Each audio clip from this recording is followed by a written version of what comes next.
What's up, you guys? Welcome to another episode of A Spark Ignited with your host, Danielle Nicole. I am Danielle Nicole, and thank you so much for joining me. Today, we are talking all things girly talk. We're having girl talk. We're talking about all the complexities there is of being a woman, the ins and outs of our daily lives, and all the things in between. Guys, you're more than welcome to stay and join us.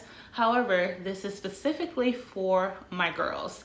So what I've decided to do is create a girl talk series because we literally have so much to uncover when it comes to being a woman and all the things that we go through, the ins and outs, our daily grind, what it is that we're trying to achieve, our emotion state and our mental state, the ups and downs. Listen, the list goes on and on. There's so much that comes with being a woman. And I wanted to create this series to give us a space to talk about all the things and to feel safe and just unleash if we need to. So buckle up. This is Girl Talk 101. Let's do this. Okay, first up, we got some self-care regimens that I want to share with you guys. Some things that I do to help me unwind, relax, and just kind of center myself after a busy day, long day, hectic day, anything like that in between. I did write some things down because it's hard to remember it all. Shameless plug again. I write things down in my book because obviously I'm using my phone. So some practices that I do to help myself be physically and mentally relaxed. I get massages. I swear by massages. I don't know if you guys know how beneficial they are for your mental health and your physical health, especially someone that works out the way that I do. I work out 5 to 6 days per week. And if I'm not working out, I am walking at least 90 to 2 hours per day. I'm busy and my muscles hurt. They're sore. So what I've decided to do is invest in massages, if not every week, bi-weekly, because my body needs it. It craves it. I'm breaking down my muscles every single morning, every single day, going hard in the gym and trying to, get as toned as possible. Summer is around the corner and I'm trying to have my best body yet. And me trying to have my best body yet, I have some really difficult workouts that I do every single day. So in order for me to be ready for the next day or for the next week rather, it's important that I go and treat myself to a massage because I need my muscles worked out. I need to feel relaxed, and my husband's not going to always be ready to do that for me. So that's something that I do because I know how important it is to get my body in a relaxed state. So if you don't invest in massages, I highly recommend them. You can find, coupons on Groupon. There's so many great deals out there for a great massage. So definitely invest in massages. I know they can be a little pricey here and there, but they are definitely worth the investment. So I highly recommend them. Like I said before, go on Groupon. You can try your massage MVs, your massage Lux, all these different things, but it's worth it in the long run.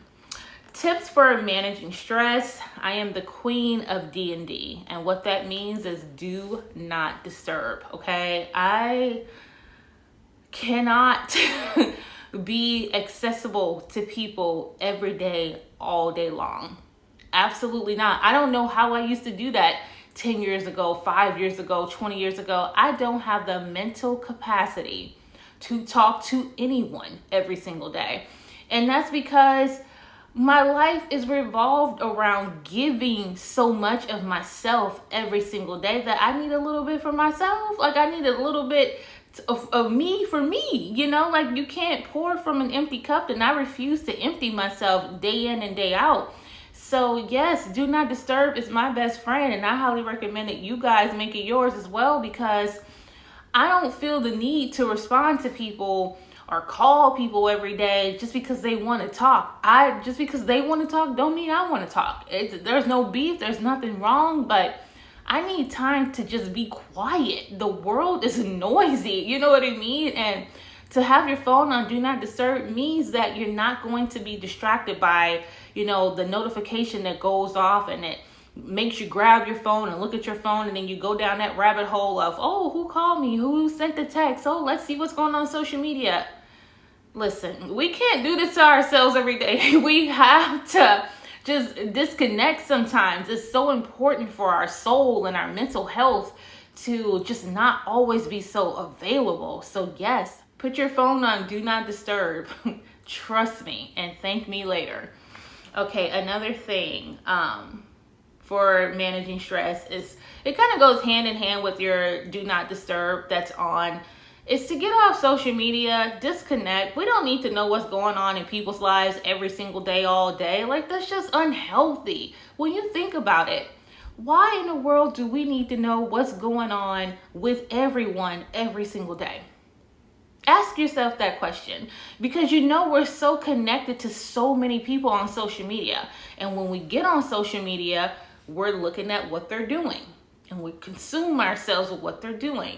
And not only do we look at their posts, we start to look at their comments and see what people are saying about their posts. It's a never ending cycle. Social media is wonderful in so many ways, but it's just so consuming. Definitely disconnect. I recommend at least once a week, but if you can do 2, trust me, it's beneficial. It's going to help you in the long run, okay? Give that to yourself. Now, when it comes to skincare products, I am no expert by any means on this, okay? This is actually laughable that I even wrote it down, because I'm so basic when it comes to this stuff. And I need to get better because I'm getting older and I want to keep my skin as healthy and as glowy and as beautiful as possible, because Lord knows I still wash my face with Dove soap. And I probably need to be investing in something a little bit better. But when I do invest in some type of skincare regimen, I highly recommend face masks. I'm big on those. I make my husband do them with me sometimes, but I love a good mask. Face mask, foot mask, hand mask. Like, give me all the masks. For whatever reason, I feel like they keep me young and they keep my skin glowing and tight and all of that. One thing that I do use is Pond's. It's a facial lotion. I've been using that for years. But beyond that, you guys, I do not. So if anything, I'm looking for your recommendations on great skincare products that I can use to help keep my skin young and keep it glowy and beautiful and spot free, because I am starting to notice some dark spots on my face and I do not like that at all. So anything that you guys can recommend to me to keep my skin just beautiful and clear and glowing, please send them my way. I can take all the advice that you guys have. So yes, but I have gotten Botox once. I got Botox a couple years ago, almost a couple years ago. I can't believe it's been that long already. And I absolutely loved it. I even kept my journal to see if it's something that I wanted to do again. And I got it one time and I thought that I would be going back every 6 months or so to do it. Botox is expensive, so as you can see, I have not been back. But I'm going to go back. I really do like no wrinkles in my forehead, and I don't mind my forehead being frozen. The rest of my face can move, so that is great to me, so I highly recommend Botox. I had someone that she did an incredible job on my face, and everything just looked natural and normal, and it wasn't so fake and plastic looking. I was still able to move my eyebrows, things like that. That was really important to me. So that's something I recommend if you have some wrinkles in your forehead and you kind of want to get rid of them. Botox definitely is awesome. Okay, so now that we've got our self-care tips out the way, and yes, I really do mean it. Send me all your pro tips and, self-care products that you guys recommend my way. Next, I want to go on to friendships and navigating the complexities of adult female friendships, okay? So I want to discuss female friendships first and foremost. Like I said in the very beginning, I am such a girl's girl. I love celebrating women, empowering them. I love to see us doing everything it is that we want to do and more. I want to celebrate that. I want to celebrate you. And I also want to be celebrated in return. I want to have that group of female friends that just naturally want the very best for each other. Now, in my experience with this, I don't know what it is. And I've asked God to help me with this. but I have had the hardest time gaining that type of group of female friends. Now, I'm not saying I don't have female friends that are awesome. I absolutely do. But when it comes to that group of friends that I thought I would have at this age, I do not have that. And I can't sit here and say to you that it doesn't bother me, because me being the girl's girl and, the girl who cheers on women and just uplifts women and empower them and just wants the very best, it's kind of strange that I'm sitting here at this point in my life and that's not something that I have for myself, So that's something that I'm still trying to navigate through and understand. But while I'm trying to understand it all, I'm still actively pursuing, new friendships in my life, and I'm also cultivating the ones that I do have. I had a talk with my sister not too long ago, and one of the things that she said to me in our sister talk, because we usually have these, if not every week, every other week, and we just take a deep dive into how we're feeling in life in that moment, and we just really just let it all out. I love my sister. She's 10 years younger. She's 30. She feels like the older sister sometimes, but I know I'm the older sister and she knows it too.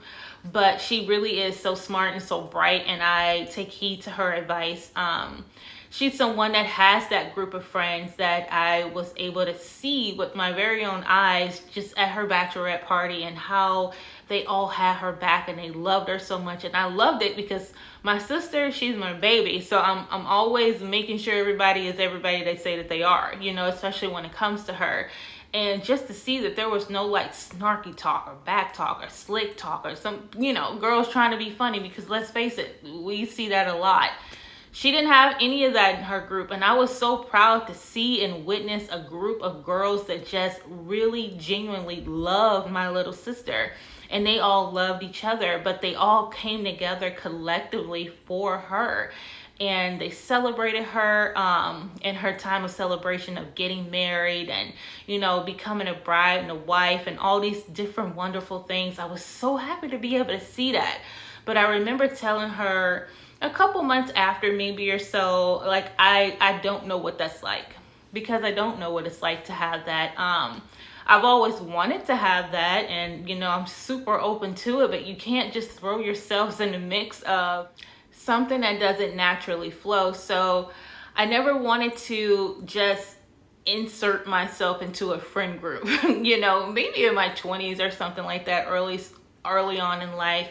But, in your 30s and, especially being 40 right now, I want things in my life to be as organic and authentic as possible. And that includes the friendships that I have in my life. I don't want anything that feels forced by any means. I want it to be reciprocated feelings towards one another. And I want the same effort put in that I will put in to be put into me as well, because it's so important to me that I feel valued wherever I place myself and where I plant myself. And that's a really big thing for me in my life right now, because I know that I have put myself in places where I wasn't valued and I still stayed there, and when you do things like that, it diminishes who you are, and you're low-key saying, they're more important to me. I just want to be accepted and welcomed by you. And that's not anything that I feel for myself today. If I feel that I'm not valued in a space where I should be feeling valued, because I'm giving just as much value as I feel that is needed for that particular thing or person, and I'm not getting that in return, I remove myself from the situation, and I'm okay with it, because I know my self-worth now. It has taken me a very long time to get to this mental space and to get to this place of not playing it small or ignoring red flags or ignoring things that people visibly show me, or even allowing myself to stay in spaces where I was told, this isn't something that they wanted to pursue, or whatever the case may be. It's important that I am in friendships that value me just as much as I value them. I deserve that. I am worthy of that. And that's the only type of friendships I want in my life moving forward. So there's that with female friendships. I am navigating through it, but I have faith in God that He will bring me my squad, and it's going to be the best thing ever. Now, friendship breakups. Whew, friendship breakups. I feel like I need a little bit of a break right now before I even talk about that. Because friendship breakups to me are harder than romantic breakups, because with your friends, you discuss and talk about so much. And sometimes we don't give the guys our transparency to a level of which we give our friendships, because a lot of times girls, we are going through the same things, or we're experiencing the same type of situation, so we share that with one another. And sometimes the things that we share, we can't believe that we're sharing because we can't believe we put ourselves through it. But I said all that to say, we tell our girlfriends so much more than we'll ever tell our boyfriends. Like, it's just the truth. Now, when you get married, that's a completely different thing. I feel like your husband, your spouse, he's going to know all these different layers of you. Obviously, you should let your husband in on all of that. But at the same time, there's this sacred bond that women have with one another that can't be duplicated, especially with men. It just can't be. Even if we have a male best friend, he'll still never know the deepest, darkest secrets that we have, that we share with our female friends. So when we have a friendship and we lose that friendship, whether it was a falling out, or you just simply have grew apart, or the way your life is set up at the moment, your alignment is off with one another, it's very, very hard. It's so hard. And I think I will probably discuss this a little bit more with an actual friend sitting here with me, so that we can bounce this thing off of each other, because me talking about it solo, it's difficult, because there's just so much to uncover when it comes to this type of subject. I don't take female friendships lightly. I value them. I value women, just as I said before. I love us. I want the best for us. I want us to get that we are better together. And I know that we hear it all the time, but it is so true. There's no competition. Let's help one another. Let's help each other get better. I don't understand the whole secret competition thing, or the, slight jealousy, or whatever it is that the women can display sometimes. It's so disheartening and disappointing. And I'm just like, why can't we just get along? Why do we have to bring this type of energy? Why is this even necessary? Whew, it's one of those things that always really just broke me up. And I was broken from it because I will always feel like I would finally have that friend that just got me, or, they understood the silence. They understood me. And then along the way, they turn against me, and it's too much to uncover right now in this podcast. It's something that I don't want to do alone. I feel like I want to talk about this with someone else that I really trust, and someone that really gets my heart, and someone that will help me to walk this subject out a little bit more. But at the end of the day, I am still someone that's very open to new friendships. I am not a part of the no new friends crew at all. I love the friends that I do have, but I'm so open to meeting more like-minded women, people that I can learn from and grow with, and just that ride or die crew that just has your back no matter what. They got you when you're not in the room. That to me is the ultimate form of friendship. When you have no worries, when you're not in the room, but they're in a room with people that may feel some type of way about you, but they got you. And I do have a couple good ride or die friends who are like that right now, and I thank God for them every single day. And they know who they are. They know my heart and soul. They are my female diaries. But I'm open to that. I'm open to receiving more of those friendships. And I look forward to it. I'm just all about just, new friendships and welcoming new people in my life, and cultivating those, and helping each other be our best. Like, that to me is everything. Now, we all know the complexities of being a woman is never ending, and one of the things that I want to touch on in this particular podcast is navigating our self-worth.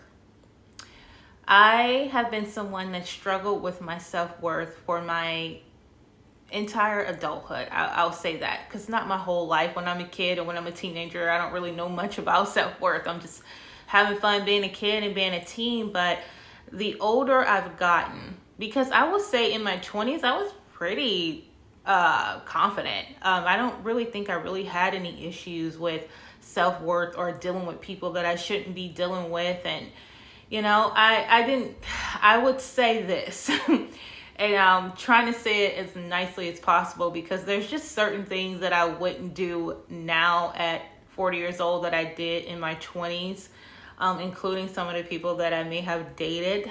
And that's hard to say, because I don't want to hurt anybody's feelings, or, make anyone feel like they weren't worth my time by any means. But whenever I think about some of the people that I probably have entertained, it's just kind of laughable to me, because they just wouldn't get my attention today.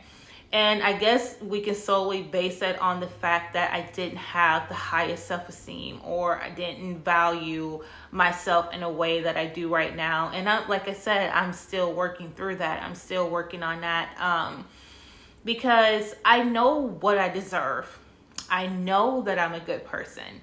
I know that I'm a nice person. I know that I have a lot to offer. I know that I'm very ambitious and beautiful and grounded, and I'm a woman centered in faith, and I'm fun, and I come with a lot of balance. So I'm not boxed in any way, but at the same time, I still don't understand some of the stuff that I do and why I put myself through certain things.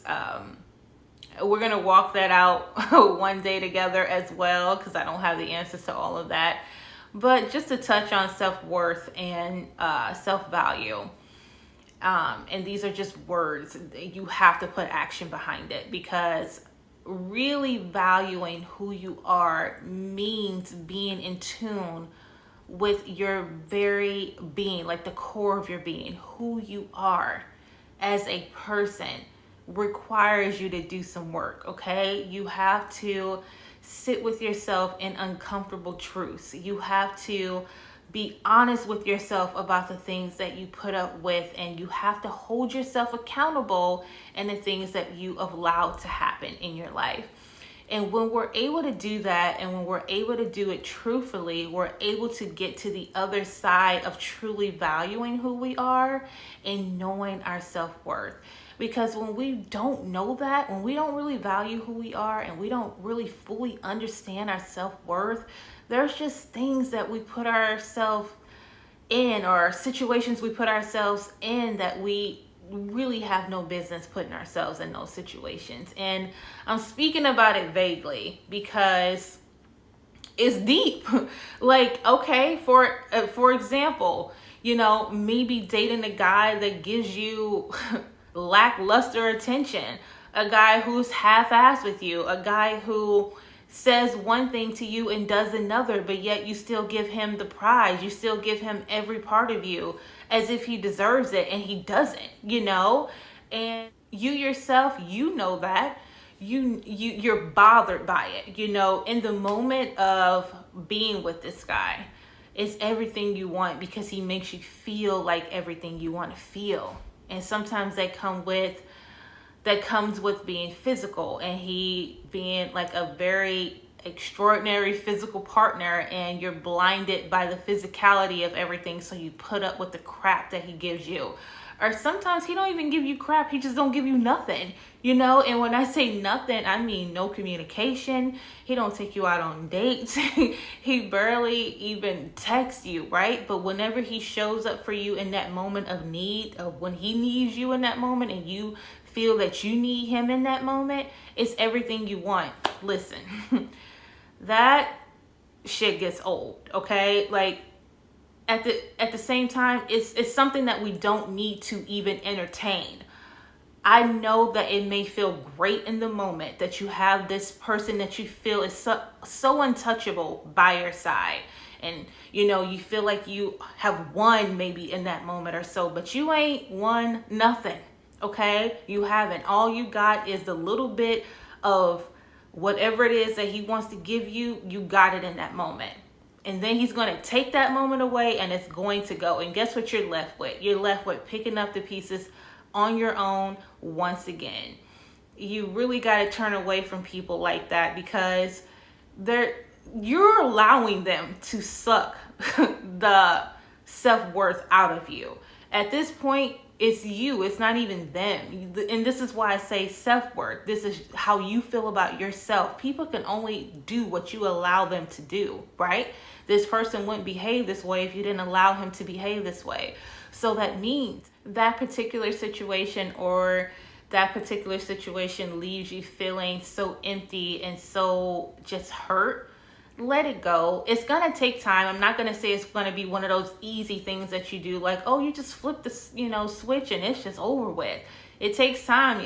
9 times out of 10, you can give your body to this person, your heart, your mind, your love, your vulnerability. You've given so much to a person that didn't even probably deserve even a fraction of that stuff. So it will take time, but guess what? You will get through it.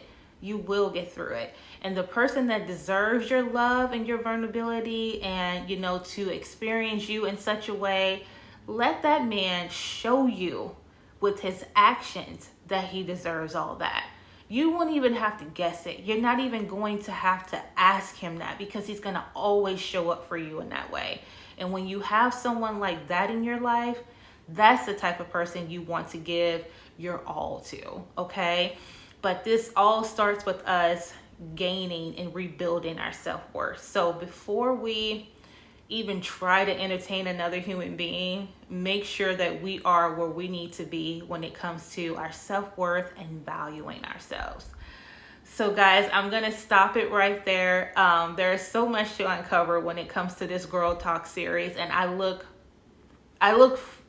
further into diving into all that can be discussed, and I look forward to everything else that there is to just uncover when it comes to just being a woman and everything that's incredible about us and all the things that we need to navigate through. So with that being said, thank you so much for joining me on this episode today. I look forward to having you guys join me on next week's episode. So make sure you like, comment, and subscribe on wherever you get your podcasts, and want my YouTube channel. Make sure you hit that notification bell so that you can be notified when I drop a new video. Other than that, guys, thank you so much for tuning in. I have so much fun with you guys. You guys are helping my channel grow each and every week, and I could not be more grateful. Until next week, you guys, see you soon.